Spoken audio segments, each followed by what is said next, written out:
Dollar. Dirt and money, no soul. Had to go and get it, ain't no time to kick it. Got a stack and flip for my foes. Dollar.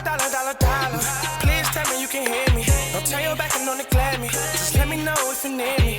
Dollar. Let me watch out for my partners. Keep my money long, get my team strong. Let me run away from my problems. Yep, what's good, original crew, man? We're back. Hey, man, we're back. We got the worst Mount Everest deaths in human history.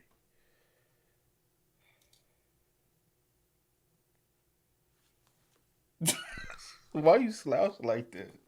No. See, you slouch like a motherfucker. I'm not slouched. Yeah, you are. I just got my hand back here. And you like, what you got on my 40, homie? Y'all put some on her 40, man. Do some donations or something in the comments so she can get her 40. What you saying? What? You need a 40. Somebody put $5 on her 40. Hey, make sure y'all check the links in the description box. Down below. You already know where to go. If you want to first support, you got to do it. Check out down below. Also, if you enjoyed today's video, like it in with a thumbs up. Hey, let's get it, baby. Let's check these out. You ready? I'm ready. Francis Arsentiev. On May 17th, 1998, two climbers, Francis and Sergei Arsentiev, set out for Mount Everest. Francis was 40 years old from Colorado. Sergei was known as the Snow Leopard for climbing the Soviet Union's 5 highest peaks. Their plan was for Francis to become the first American woman to reach the summit without oxygen tanks. Mount Everest stands at 29,032 feet. At that height, there's only 1/3 of the oxygen you breathe at sea level. Francis and Sergei would climb without bottled oxygen, no radios, and no Sherpa support. Their 11-year-old son Paul had a nightmare the night before. Two climbers trapped on a mountain, unable to get down. Francis brushed off his fears. The climb was brutal. Without oxygen, every step above 26,000 feet felt like torture. On May 22nd, Francis reached the top at 2:30 p.m., but something was wrong. They had taken too long. The safe time to turn around was 2 p.m. Now it was getting dark, and they were in the death zone, the area above 26,000 feet where your body shuts down within hours. As night fell, the couple got separated coming down. Sergei made it back to camp. Francis didn't show up. When morning came, Sergei grabbed oxygen bottles and climbed back up to find her. Then he disappeared too. On May 24th, British climber Ian Woodall saw something in the snow. A person in purple clothes, lying still 1148 feet below the summit. It was Francis. She'd been lying there for 24 hours in minus 40 degrees Celsius and 70 miles per hour winds. The cold had messed with her brain, making her think she was burning up. She had stripped down to her underwear. Her hands and feet were black from frostbite. Ian tried to put clothes back on her, but her muscles had gone completely stiff. Her arms and legs wouldn't bend. Moving her was impossible at that height in knee-deep snow. After trying for over an hour, Ian had to choose. Stay with Francis and all three would die, or leave her and survive. He left her. Francis died that night. Her body stayed there for 9 years. Climbers called her Sleeping Beauty because her face looked peaceful and calm, like she was just taking a nap in the snow. They found Sergei's body the next year. He had fallen trying to reach his wife. In 2007... Next year? What was his name?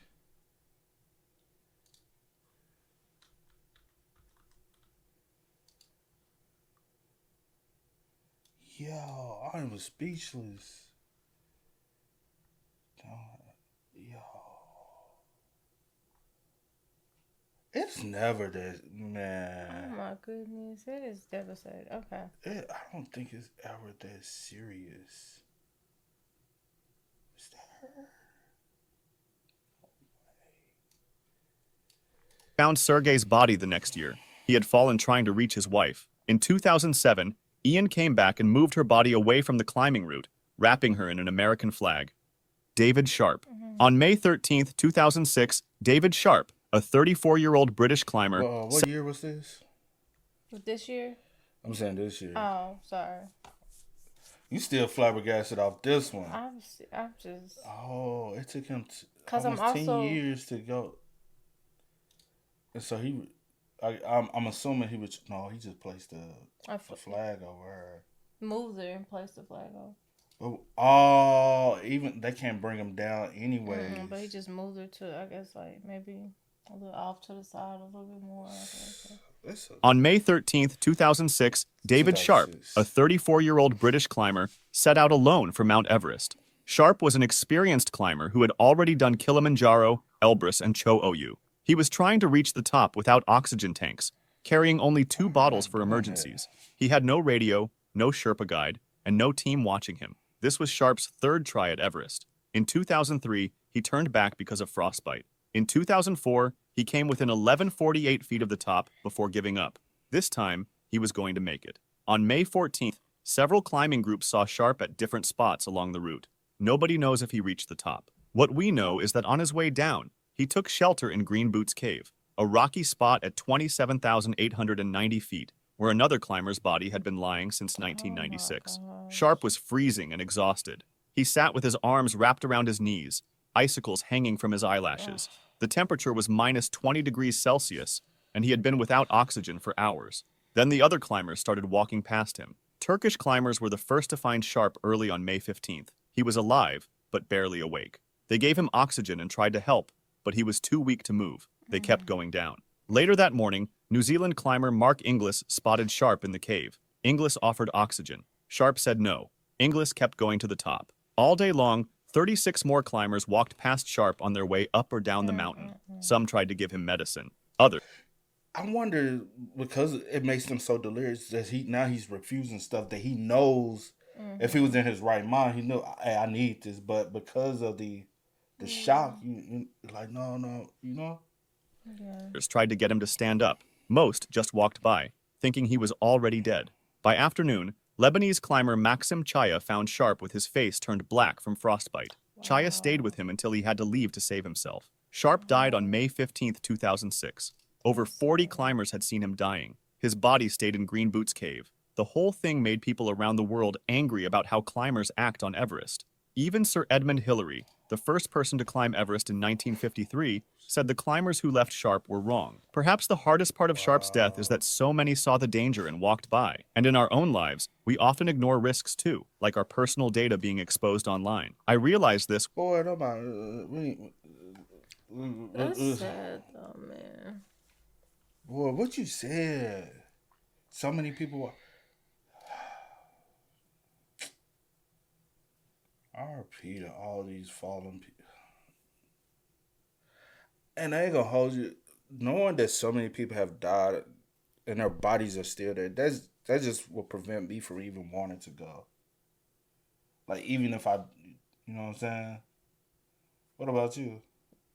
For sure. She said, I ain't even thinking about it. I mean, me personally, I don't have like any like, interest or passion or to do stuff like this anyway. But I will say, if I did, then some people be like, oh, well, you can't live in fear. You gotta, if that's something you want to do, then.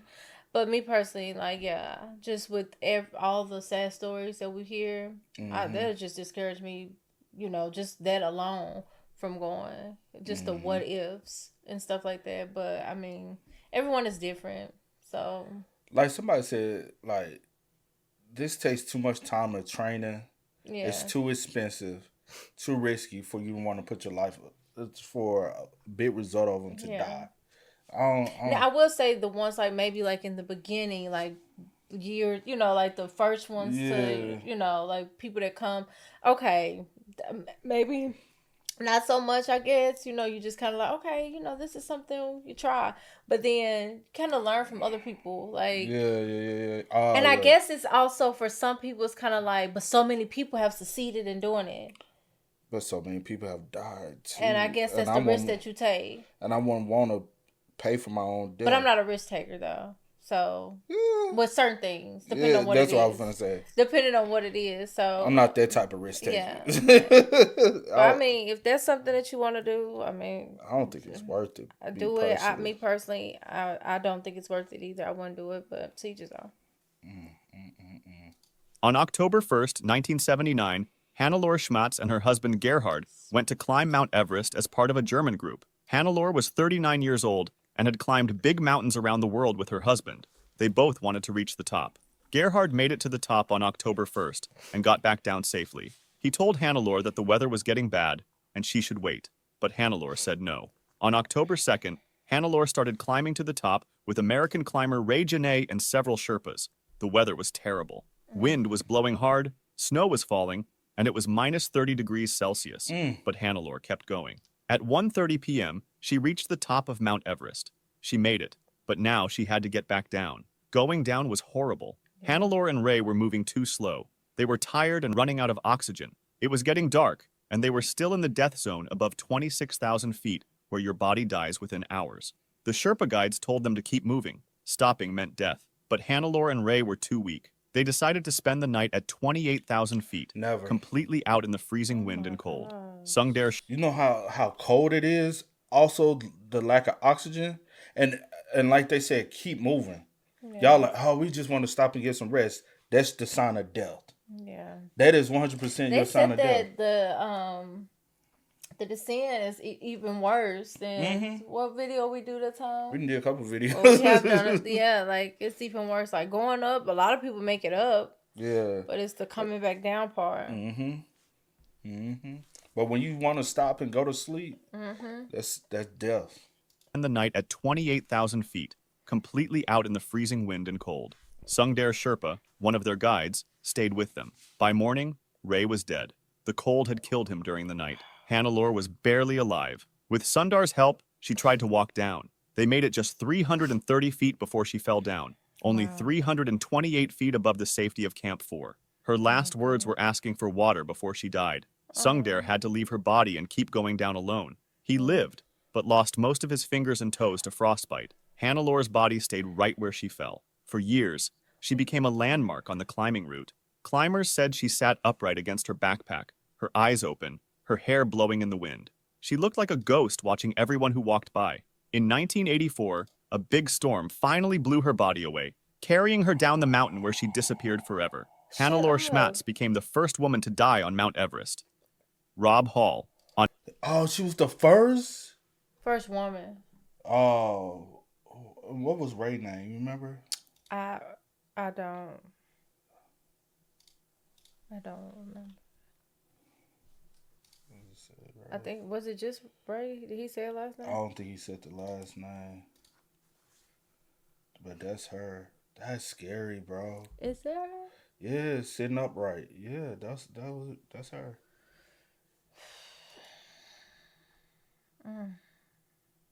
And Ray up there too. I don't think this shit worth it. Bro. Hannelore Schmatz became the first woman to die on Mount Everest. Rob Hall. On May 10th, 1996, Rob Hall, a 35-year-old guide from New Zealand, led his team toward the top of Mount Everest. Hall was one of the best guides on the mountain, having made it to the top 4 times before. His client... Oh, and I was also going to say, and also, I know a lot of people don't think, maybe it's just because I do think about other people, but I do understand that they, the Sherpas and stuff, they do things like, for money, profit, or whatever. This is like their work. Mm-hmm. But I will just say, I guess for them it's work, but it's also so risky for them as well. It's just like the one that had to stay up there with her, and he lost a lot of his, Because I 100%, if y'all just kept moving, y'all would have survived. Just kept moving. Yeah. But I don't know how it makes you feel. I don't know how, true. So I can't say, just, muster up the, strip to, I don't know. But take the advice from the Sherpas because they have done it so much and, they keep moving. Paul was one of the best guides on the mountain, having made it to the top 4 times before. His client that day was Doug Hansen, a 46-year-old mailman from Seattle who had tried to reach the summit the year before, but failed. Hall's group was part of a busy day on Everest. Another team, Mountain Madness, led by American guide Scott Fisher, was also trying to reach the summit. Both teams were charging clients $65,000 each for the chance to stand on top of the world. The climb started before sunrise, but problems began early. Safety ropes weren't set up at the Hillary Step, a narrow part just below the summit. This created dangerous waiting lines as dozens of climbers stood in line in the death zone above 26,000 feet. Hall had set a strict time to turn around at 2 p.m., whether they made it to the top or not. But as the day went on, that time came and went. Hansen was having trouble, moving slowly and using up oxygen fast. At 4 p.m., way past the safe time, Hansen finally reached the summit. Hall stayed with him, refusing to leave his client behind. But now they had to get down in the dark, and the weather was getting bad. Then, disaster struck. A huge storm hit the mountain. Winds reached 70 miles per hour. Temperatures dropped to minus 40 degrees Celsius, and they couldn't see anything. Climbers got lost in the storm just hundreds of feet from safety. Hansen ran out of oxygen near the south summit and couldn't go any further. Hall tried to help him down, but Hansen was too weak to move. Both men got trapped by the storm at 28,700 feet. Hall called base camp on his radio all night, his voice getting weaker each time. He was slowly freezing to death, but wouldn't leave Hansen. Other guides tried to reach them, but the weather was too dangerous. On the morning of May 11th, rescue teams made one last try to save Hall. They brought him oxygen and medicine, but by then, Hansen was dead, and Hall was barely awake from the cold. Hall's last radio call was to his pregnant wife, John, back in New Zealand. He told her he loved her and to take care of their baby girl. Then the radio went quiet. Rob Hall died on May 11th, 1996, still next to his client, Doug Hansen. His body is still on the south summit of Mount Everest. The 1996 disaster killed 8 people total, making it one of the deadliest days in Everest history. Shreya. But I said the other person name is Scott. Oh, here.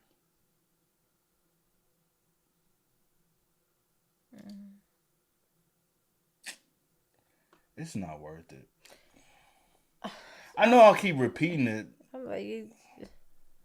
It's just because also I think about it like this, right? You die, your body is there. Even your family can't come visit, like lay you to rest properly and give you the proper burial. They just have to. Your body is there forever. Yeah.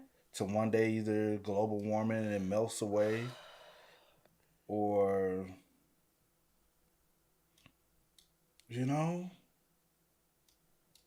Yeah. Like, for what?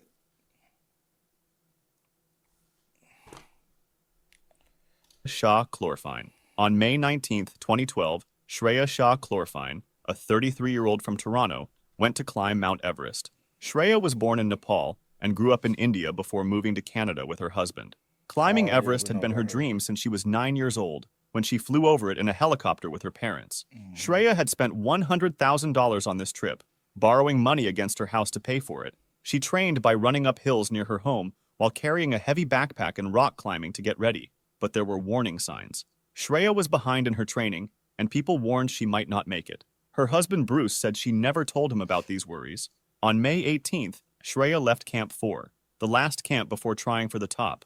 She was part of a group of over 500 climbers going up the mountain that day. The death zone above 26,000 feet was crowded, and climbers had to wait in long lines. The thin air made Shreya slow down. She was one of the last climbers still going up when others were already coming down. By the time she reached the top at 2:30 p.m. on May 19th, she was way past the safe time to turn around at 2 p.m. Her team leader begged her to go back as she got weaker, but she kept going. She was going to reach the top no matter what. At the summit, Shreya stood holding a Canadian flag, smiling behind her oxygen mask. She had done it, but now she had to get back down. Going down was horrible. Shreya was moving very slowly, and her speech became weird. She couldn't think clearly. She couldn't stand up by herself. The Sherpas had to pull and carry her down the mountain. She had been climbing for 24 hours and was on her 9th bottle of oxygen. Then, to make things worse, a storm hit, making it colder and windier. Shreya fell down and couldn't go any further. Shreya Shah Chlorfine died on May 19, 2012, while coming down from the summit. Her body was found near the climbing route with a Canadian flag placed over it. Her husband Bruce went to Nepal to bring her body home. Shreya had reached her dream of getting to the top of Everest, but it killed her. Joshua Cheruiyot. On May RP. RP to everyone. To every last one of these. 22nd, 2024, Joshua Cheruiyot, a 40-year-old banker from Kenya, was climbing toward the top of Mount Everest. Joshua was trying to make history by becoming the first African to climb Everest without oxygen tanks. Joshua had been climbing mountains since he was a teenager. He had reached the top of Mount Kenya over 20 times. He climbed Mount Kilimanjaro in just 15 hours. In 2023, he became the first African to climb Mount Manaslu, the world's 8th highest mountain, without oxygen. But Everest was different. Climbing without oxygen on Everest is something less than 2% of climbers ever do.